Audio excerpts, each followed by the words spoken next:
ya saya rasa sangat membantu sekali ya, karena bulan lalu kalau tidak salah saya kesini kemudian mendownload, mencoba, dan belum ada sosialisasi, tapi saya coba. Ini sangat memudahkan karena boleh dikata sudah sangat memudahkan, hampir sama dengan layanannya pemesanan tiket pesawat seperti itu.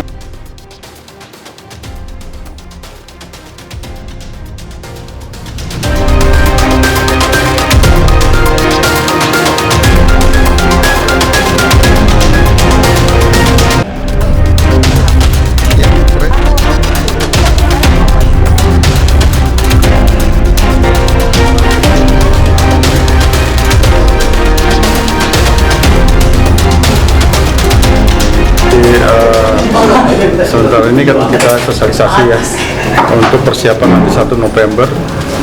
Ada 3 cabang, yaitu Tanjung Priuk, Surabaya, sama Makassar, untuk pembelian melalui aplikasi Bali Mobile.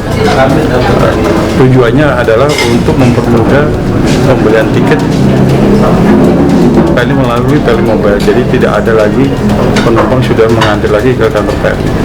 Jadi melalui aplikasi itu tidak secara langsung akan memudahkan penumpang itu sendiri, dan juga bisa kita memberikan dari pelabuhan-pelabuhan lain juga. Kayak contohnya tadi yang saya sampaikan, kalau keluarga kita ada yang di Sorong mungkin masih belum paham, terus kita yang bisa memberikan melalui aplikasi itu, kita bisa belikan di sini, bisa belikan di sini.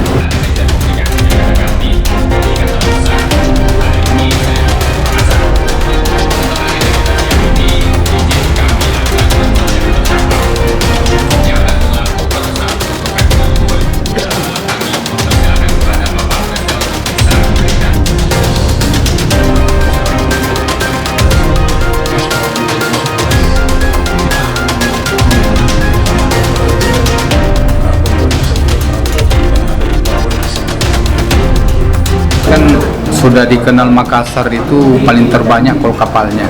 Dalam sebulan itu kita bisa mencapai 75 bahkan 80%, 80 call kalau tidak ada yang dock.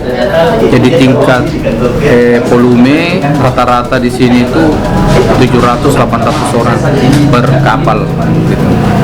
Yang mendukung transformasi digital. Karena tujuannya yaitu tadi, maka digitalisasi ini tetap akan kita kembangkan. Penentuan loket nanti tetap itu mengenai venue mesin. Nah, ini juga kita yang teman-teman cabang Makassar kita lakukan.